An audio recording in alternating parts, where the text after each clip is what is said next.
warahmatullahi wabarakatuh. Selamat pagi rekan-rekan semuanya. Baiklah, di sini kami dari kelompok 7 ingin mencoba untuk membahas mengenai mata kuliah dari biologi sel.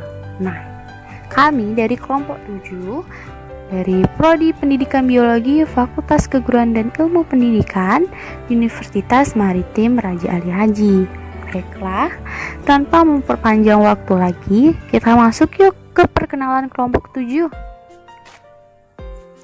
Nah, sebelum kita masuk ke perkenalan anggota kelompok, adapun judul yang akan kita bahas pada pagi hari ini yaitu mengenai struktur dan fungsi ribosom.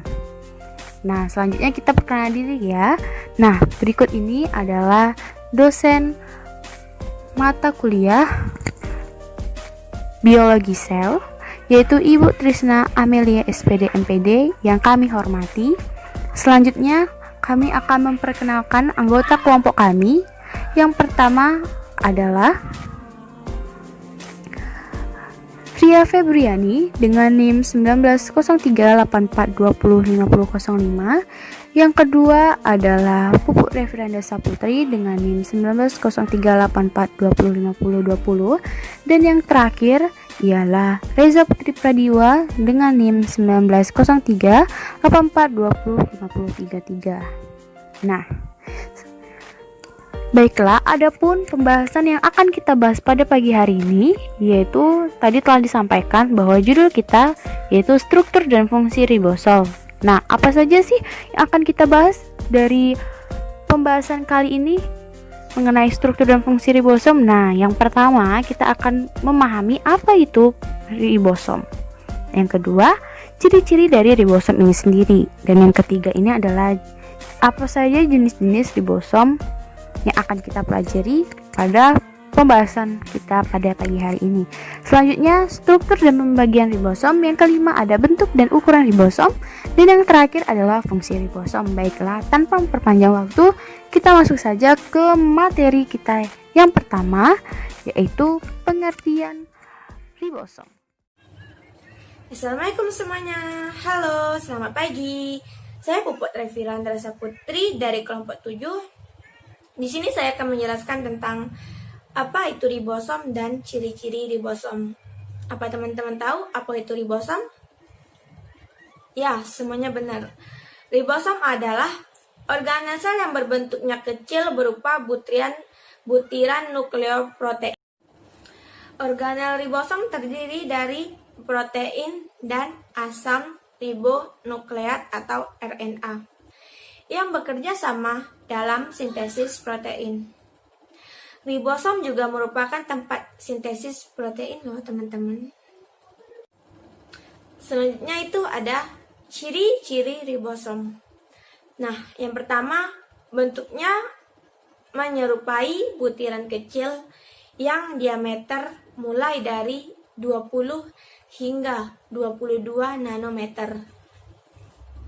Yang kedua, ribosom bisa ditemukan pada hampir semua sel yang ada pada makhluk hidup, mulai dari sel hewan, sel tumbuhan, hingga pada eukariotik dan prokariotik. Maksudnya prokariotik. Yang ketiga, 35% ribosom adalah protein ribosom. Nah, yang keempat, 65%, tadi kan 35%, sekarang 65% ribosom adalah RNA ribosom dan RNA ribosom atau RNA. Selanjutnya, yang kelima yaitu ribosom tersebar di seluruh sitoplasma. Nah, yang keenam, terdapat pada seluruh sel hidup. Yang ketujuh, dengan ukuran yang kecil membuat ribosom dinobatkan sebagai organel terkecil yang ada di dalam sel. Jadi ribosom itu merupakan organel sel yang paling terkecil di dalam sel, dan dan dia terdapat pada seluruh sel hidup. Nah, yang kedelapan, mampu menghasilkan protein. Sekian presentasi saya pada pembahasan ribosom. Jika kurang jelas saya mohon maaf. Wassalamualaikum warahmatullahi wabarakatuh. Ini saya Reza Putipadiwa kebetulan mendapatkan materi pembahasan mengenai jenis-jenis ribosom. Nah, langsung saja kita masuk dan belajar mengenai jenis-jenis ribosom ini sendiri. Nah, yang mana jenis-jenis ribosom dibedakan menjadi dua kategori atau dua bagian. Yang pertama itu ialah ribosom bebas dan yang kedua itu ribosom terikat. Nah, kedua ribosom ini sendiri terdapat di dalam sitoplasma. Nah, walaupun mereka berbeda, tetapi keduanya memiliki fungsi yang sama, yakni dalam mensintesis protein yang bermanfaat untuk membantu sel dalam menjalankan kegiatan atau aktivitasnya. Nah, untuk itu langsung saja kita perkenalan ya mengenai jenis-jenis ribosom yang pertama. Adapun yang pertama jenis ribosom yang akan kita pelajari yaitu mengenai ribosom bebas. Nah, untuk ribosom bebas ini dia itu struktur selnya itu dapat ditemukan dan tersebar luas pada bagian sitoplasma. Mungkin teman-teman untuk memperjelasnya bisa lihat gambar di samping ya. Samping ini merupakan bagian atau jenis-jenis ribosom. Nah, untuk ribosom bebas ini sendiri terdapat di bawah. Mungkin teman-teman bisa lihat ditemukan tersebar luas pada bagian ribosom pada bagian bawah ya. Nah, untuk lebih jelasnya mungkin teman-teman bisa lihat bagian atau gambar penjelasan gambar tersebut. Nah, untuk ribosom yang kedua yaitu ribosom terikat. Untuk ribosom terikat ini sendiri memiliki struktur yang berbeda dengan yang ribosom yang kita bahas yang pertama. Ribosom terikat ini memiliki struktur ribosom yang biasanya itu menempel pada retikulum endoplasma atau yang biasa dikenal dengan RE. Lebih khususnya, ribosom terikat ini menempel ataupun terdapat di retikulum endoplasma kasar atau RER. Nah, untuk lebih jelasnya teman-teman mungkin bisa lihat gambar di samping ya, yang bagian atas. Nah, mungkin teman-teman bisa lihat bahwa yang oranye itu ialah retikulum endoplasma kasar. Nah, untuk ribosom terikat ini sendiri dia terdapat di bagian retikulum endoplasma kasar tersebut.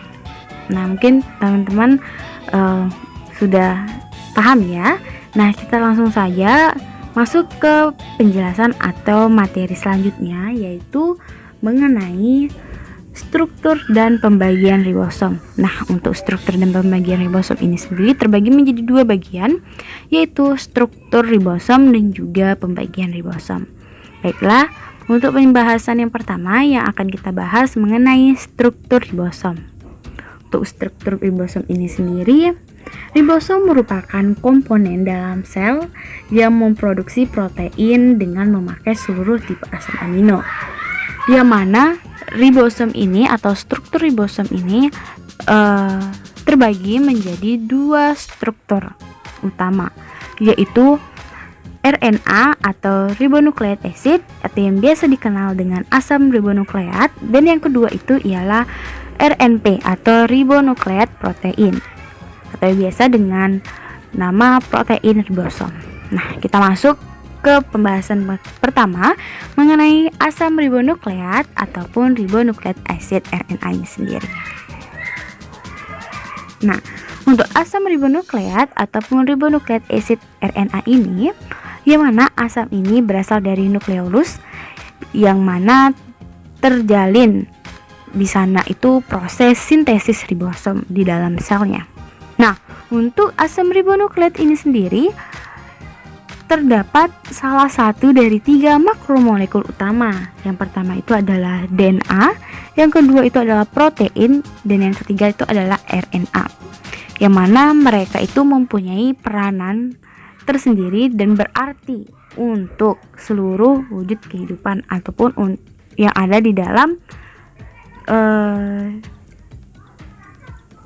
tubuh makhluk hidup ya. Nah, untuk itu kita lebih jelasnya kita masuk ke pembahasan selanjutnya. Nah, untuk RNA ini sendiri mempunyai struktur yang hampir mirip dengan DNA, di mana dia itu tersusun dari beberapa nukleotida yang tiap-tiapnya mempunyai satu gugus fosfat, satu gugus basa nitrogen, dan satu gugus pentosa. Asam ribonukleat turut berfungsi dalam hal proses sintesis protein. Nah, untuk lebih jelasnya mungkin teman-teman bisa lihat gambar di samping. Berikut itu merupakan struktur dari RNA dan juga DNA yang hampir mirip. Nah, selanjutnya dalam RNA atau ribonucleic acid ini terdapat 3 tahapan atau jenis. Nah, apa ya ketiga tahapan tersebut? Langsung saja kita masuk. Adapun 3 jenis RNA dalam proses sintesis protein itu, yang pertama adalah RNA kurir. Untuk RNA kurir ini yang biasa kita kenal dengan nama messenger RNA atau mRNA. mRNA ini sendiri memiliki fungsi atau bertugas untuk mengantarkan pesan.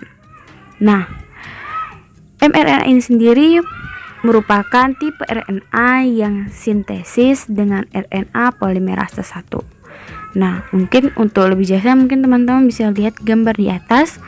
Itu sudah cukup jelas ya teman-teman bahwasannya RNA kurir atau messenger RNA ini terletak di bagian bawah itu yang ada gambar kayak tangga, ada tulisan A, G, U, C.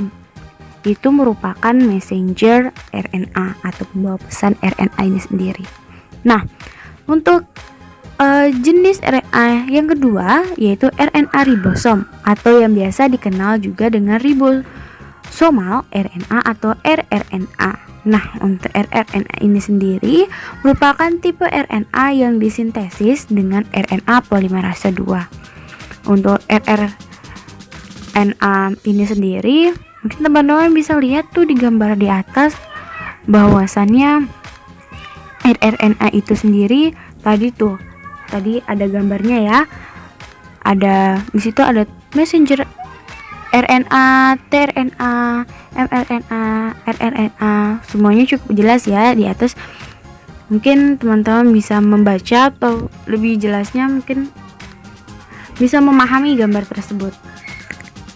Karena gambar tersebut sudah cukup jelas ya, teman-teman. Nah, untuk apa sih jenis RNA dalam proses sintesis ini? Yang ketiga atau yang terakhir? Nah, yang terakhir ialah RNA transfer, ya mana RNA transfer ini sendiri merupakan tipe RNA disintesis dengan RNA polimerase 3. tRNA ini sendiri dia itu memiliki kinerja hampir sama dengan mRNA, tapi bedanya kalau mRNA tadi itu dia membawa pesan RNA, sedangkan transfer RNA ini sendiri kinerjanya itu setelah dari mRNA ini sendiri. Nah, setelah mereka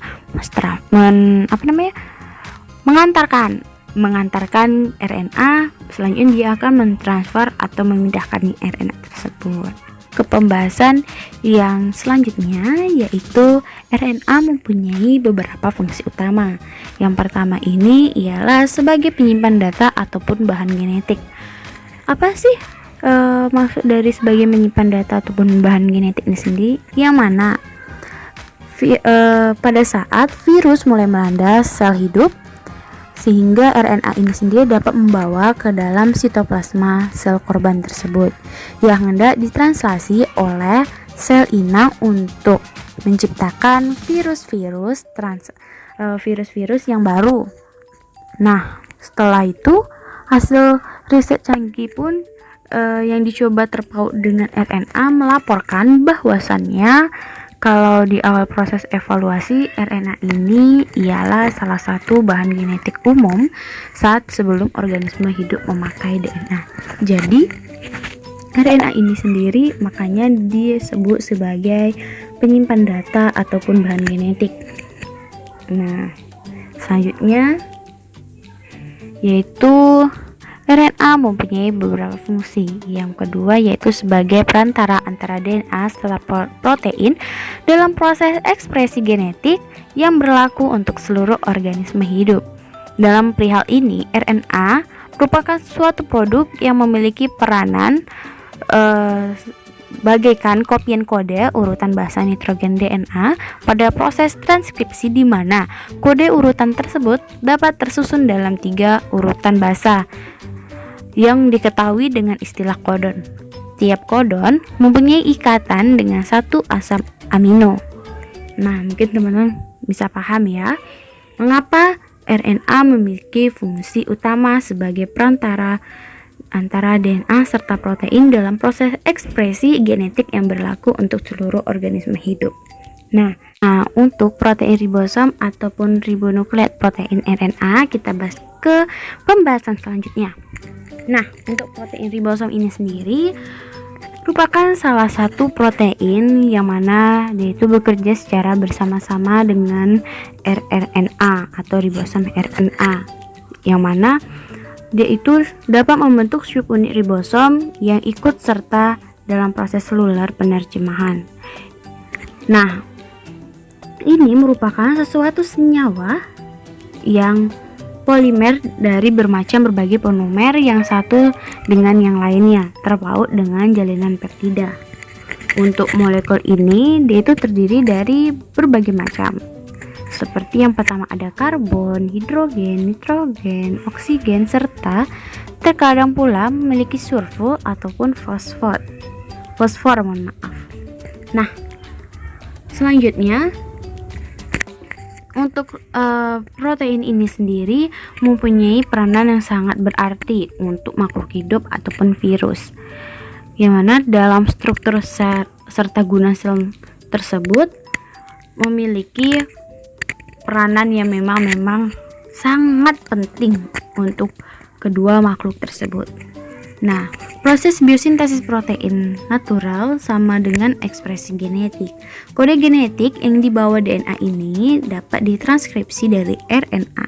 Yang berikutnya, perihal tersebut memiliki fungsi, yaitu untuk cetakan translasi yang dicoba oleh ribosom.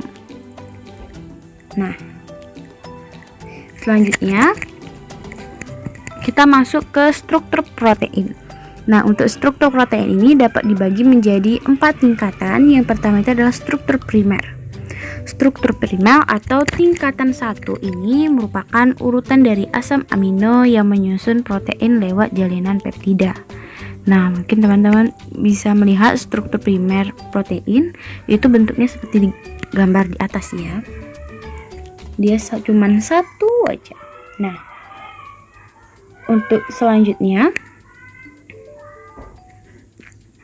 adapun struktur sekunder. Untuk struktur sekunder ini sendiri terdiri menjadi 2 tingkatan, yaitu struktur 3 ukuran lokal dari rangkaian asam amino protein yang memiliki proses penstabilan lewat asam hidrogen, yang mana ada sebagian wujud dari struktur sekunder, yaitu ada alpha helix, ada beta set, ada beta turn, serta gambar gamma. Nah, berikut itu di samping itu yang atas merupakan struktur sekunder protein. Itu adalah secara lengkapnya. Dan untuk di bawahnya ini, nah, untuk di bawah yang pertama ini itu merupakan alpha helix, yang kedua itu merupakan beta set, serta yang terakhir ini merupakan gamma turn. Jadi ada 1, 2, dan 3.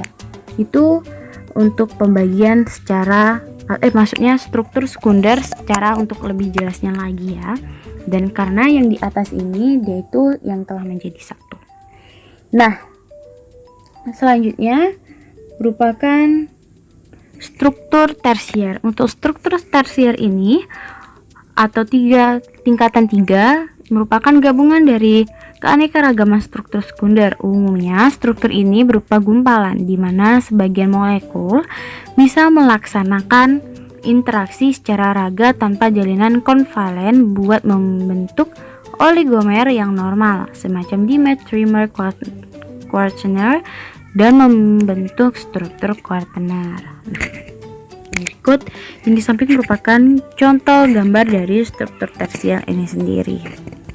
Selanjutnya kita masuk ke yang keempat, struktur protein yang keempat dan terakhir, yaitu struktur quaterner atau tingkatan 4.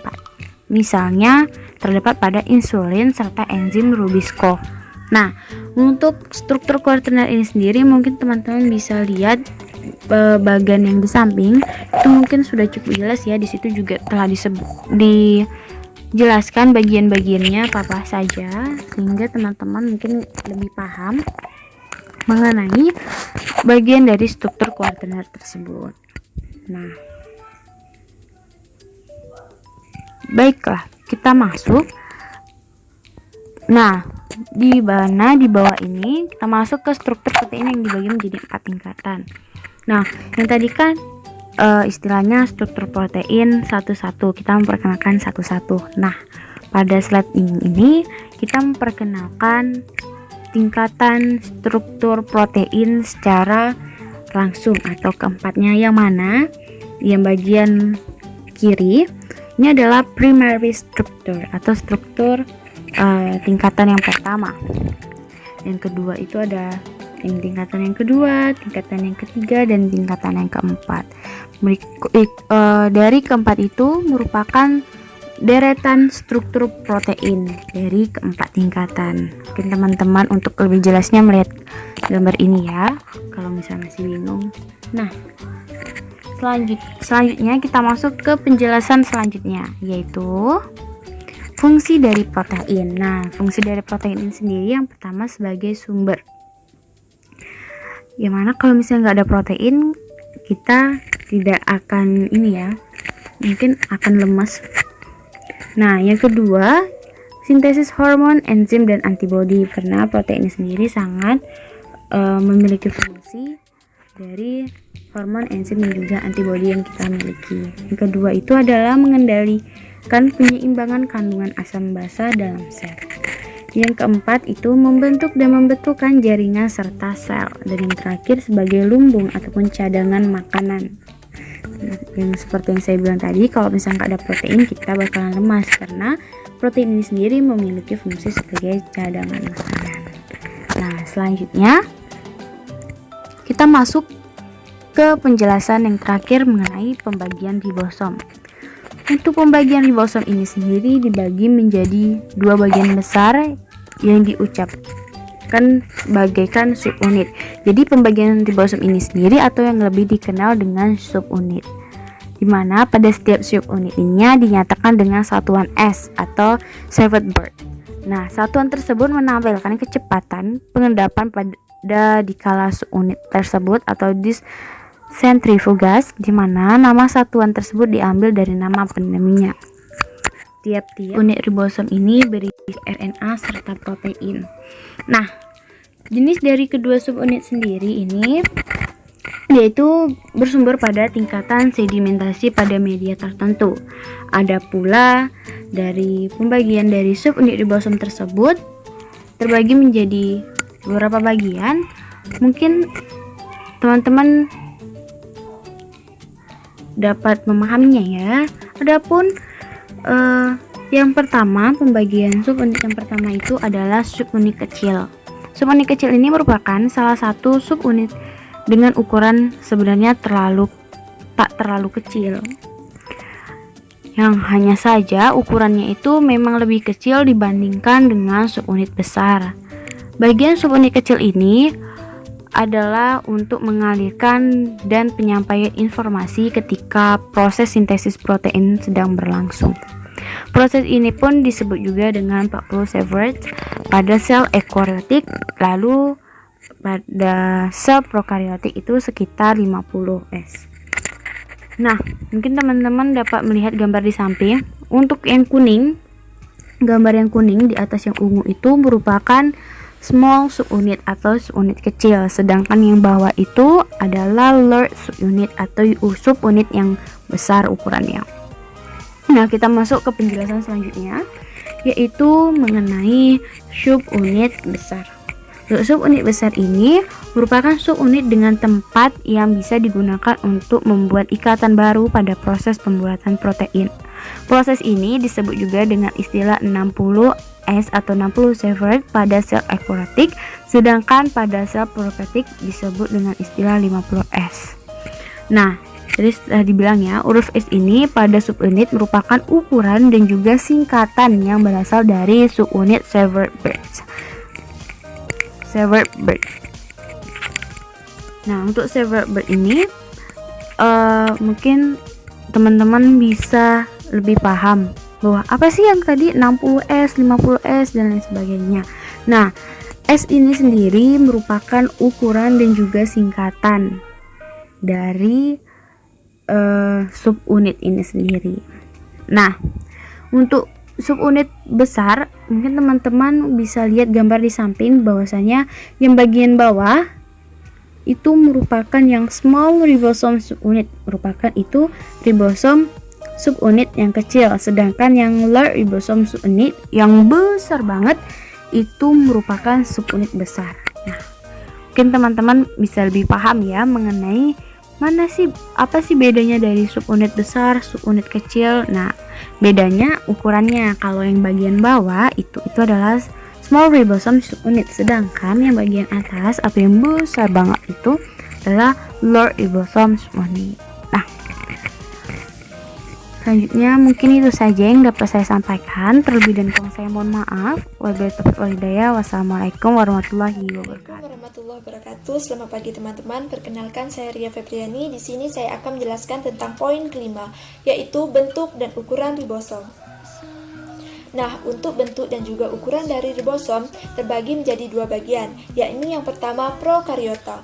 Ribosom prokariotik merupakan ribosom dengan ukuran 70 Sievert dan di dalamnya terkandung sekitar 6% RNA dan 40% di dalamnya terdapat protein. Organel ini berada di bagian sitoplasma dan memiliki ukuran subunit 50 Sievert serta 30 Sievert. Panjangnya sekitar 29 × 21 nanometer dan memiliki massa sekitar 2520.000 Dalton. Yang kedua yaitu eukariota. Pada ribosom eukariotik ukurannya sekitar 80 Sievert dan terdiri dari 40% RNA yang dipadu dengan 60% protein yang terkandung di dalamnya. Ribosom ini bisa ditemukan pada sitoplasma dan terikat di retikulum endoplasma. Memiliki panjang sekitar 32 × 22 nanometer dengan massa kurang lebih 4.220.000 Dalton. Selanjutnya poin yang keenam yaitu fungsi ribosom. Ribosom pastinya memiliki fungsi yang sangat penting baik pada sel hewan dan juga pada sel tumbuhan. Berikut ini beberapa fungsi utama dari ribosom. Yang pertama yaitu sebagai tempat sintesis protein, yang kedua sebagai fungsi translasi, dan yang ketiga berperan dalam kegiatan metabolisme sel.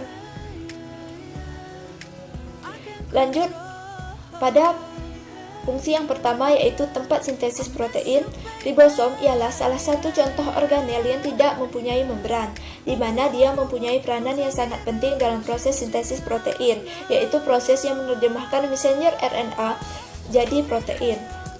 Fungsi utama dari ribosom adalah sebagai tempat untuk melakukan proses pembuatan protein. Ribosom sendiri berguna untuk penyusun uratan amino dan diubah menjadi peptide yang dilakukan sesuai dengan cetakan RNA messenger atau mRNA. Secara sederhana, fungsi utama dari ribosom bisa diartikan sebagai tempat terjadinya proses sintesis protein yang ada di dalam sel. Untuk menyebut rangkaian proses sintesis protein bisa menggunakan istilah dogma sentral. Sitoplasmalah yang akan menggunakan protein hasil dari proses sintesis ini. Dalam melaksanakan tugasnya, ribosom dibantu oleh 3 komponen utama. Yang pertama ialah mRNA sebagai tempat cetakan protein. Molekul ini ialah kopian dari suatu gen yang terdapat pada DNA, yang setelah itu dikirim ke sitoplasma untuk bisa diterjemahkan bagaikan protein dengan dorongan dari ribosom.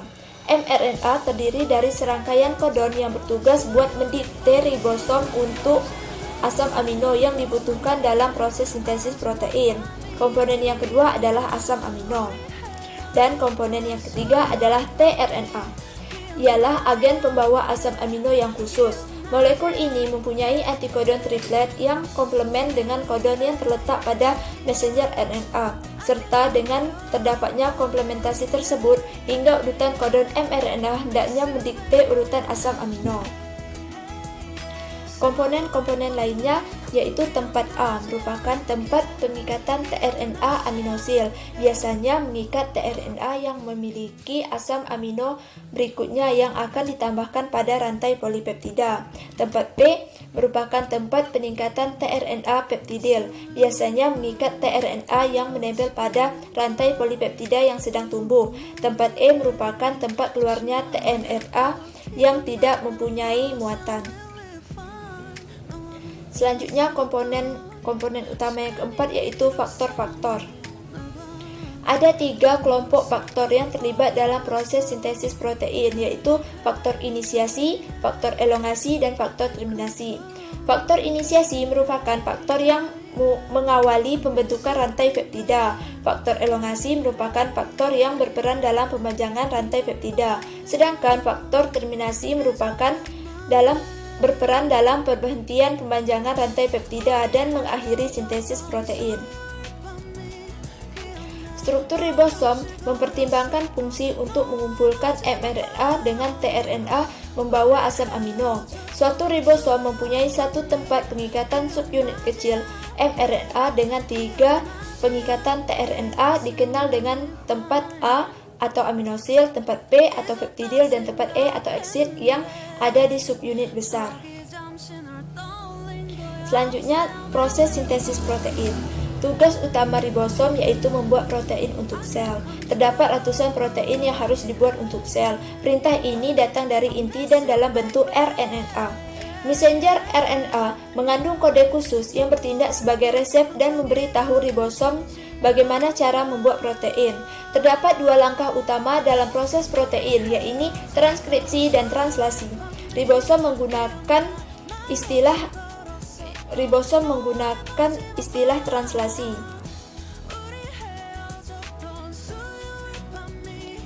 Yang pertama yaitu transkripsi. Salah satu rantai dari DNA akan berproses transkripsi untuk menciptakan RNA. Rentang DNA yang ditranskripsi, jadi RNA tersebut dinamakan unit transkripsi. Sesungguhnya transkripsi ialah bagian dari ekspresi genetik. Penafsiran asli dari transkripsi sesungguhnya merupakan penyalinan ataupun ahli aksara. Jadi yang diartikan transkripsi di sini merupakan proses penyalinan bacaan DNA jadi RNA. Dalam proses ini, pergantian sesungguhnya hanyalah basa nitrogen timin pada DNA yang pada RNA oleh urasil, digantikan oleh urasil. Transkripsi terdiri dari 3 tahapan proses. Yang pertama yaitu inisiasi. RNA polimerase terikat pada urutan untaian DNA yang disebut promotor yang ditemukan di dekat awal dan suatu gen. Setiap gen mempunyai promotornya tersendiri. Setelah terikat, RNA polimerase memisahkan untaian ganda DNA, menyediakan template atau cetakan untaian tunggal yang siap untuk ditranskripsi. Yang kedua yaitu elongasi. Suatu untaian DNA, untaian cetakan bertindak sebagai cetakan untuk digunakan oleh enzim RNA polimerase. Sambil membaca cetakan ini, RNA polimerase membentuk molekul RNA keluar dari nukleotida, membuat sebuah rantai yang tumbuh dari 5 aksen ke 3 aksen. RNA transkripsi membawa informasi yang sama pada untaian DNA non-template atau coding. Selanjutnya, terminasi. Urutan ini memberikan sinyal bahwa transkripsi RNA telah selesai. Setelah ditranskripsi, RNA polimerase melepaskan hasil transkripsi RNA. Proses transkripsi berlangsung di dalam inti sel ataupun di dalam matriks mitokondria setelah plastida, di mana proses ini bisa dipacu oleh suatu rangsangan ataupun tanpa rangsangan sama sekali. Rangsangan yang terjadi hendak mengaktifkan bagian promoter ini ialah terkait dengan kotak TATA, kotak CCAAT, dan kotak GC. Proses transkripsi ini menciptakan RNA yang masih mentah yang disebut sebagai messenger mRNA primer, yang di dalamnya adalah pragmater berkas untuk protein menolong dan pengendalian proses sintesis protein. Berkas RNA berikut berproses membaca transkripsi. Selanjutnya proses dari sintesis protein yang kedua yaitu translasi. Ini adalah proses penerjemahan urutan nukleotida yang ada pada molekul mRNA jadi rangkaian asam amino penyusun protein ataupun polipeptida. Ini merupakan salah satu proses utama yang bisa menghubungkan gen ke protein, tidak hanya proses transkripsi. Proses ini cuma terjalin pada molekul mRNA. Sebaliknya, molekul lain semacam rRNA serta tRNA tidak menghadapi proses translasi. mRNA ialah kopian urutan DNA yang dalam proses ini molekul tersebut menyusun gen dalam wujud kerangka baca terbuka. Tidak hanya itu, mRNA pula menghantarkan baca urutan asam amino. Ribosom ialah tempat di mana proses translasi ini berlangsung. Proses translasi dirangkum ke dalam 3 sesi, yaitu yang pertama inisiasi. Ini adalah sesi awal dari proses translasi, di mana dalam proses ini terjalin penggabungan antara mRNA subunit 30 September dan tRNA jadi lingkungan inisiasi 30 September. Sehabis kompleks inisiasi 30 September tercipta, berikutnya subunit 50 September bergabung untuk membentuk subunit 30 September. Yang kedua, elongasi. Ini ialah proses pemanjangan polipeptida baik itu pada prokariot ataupun pada eukariot. Proses ini dibagi menjadi 3 tahapan. Yang pertama, pengikatan aminosil tRNA pada sisi A di ribosom. Yang kedua, pembuatan jalinan polipeptida. Yang ketiga, translokasi ribosom yang terjalin sejauh mRNA ke posisi kodon berikutnya yang terdapat posisi A. Proses yang ketiga yaitu terminasi. Ini adalah proses akhir dari translasi, di mana ketiga tipe kodon terminasi ialah UAA, UGA, serta UAG yang terdapat pada mRNA menggapai posisi A pada ribosom. Masuk dari fungsi ribosom yang kedua yaitu sebagai fungsi translasi. Untuk membentuk protein, ribosom harus melakukan proses translasi yang merupakan langkah untuk mengambil instruksi berdasarkan messenger RNA. Kemudian akan diubah menjadi protein. Ribosom akan melakukan proses pembuatan protein pada saat ribosom masih menempel di asam amino, lalu membangun protein. Kemudian kedua subunit ribosom akan bergabung bersama dengan RNA messenger dengan membentuk protein. Selanjutnya, fungsi dari ribosom yang ketiga yaitu berperan dalam kegiatan metabolisme sel. Ribosom juga berperan penting dalam aktivitas metabolisme sel karena ribosom merupakan bagian penting untuk membuat sel yang sempurna. Sekian presentasi dari saya. Assalamualaikum warahmatullahi wabarakatuh.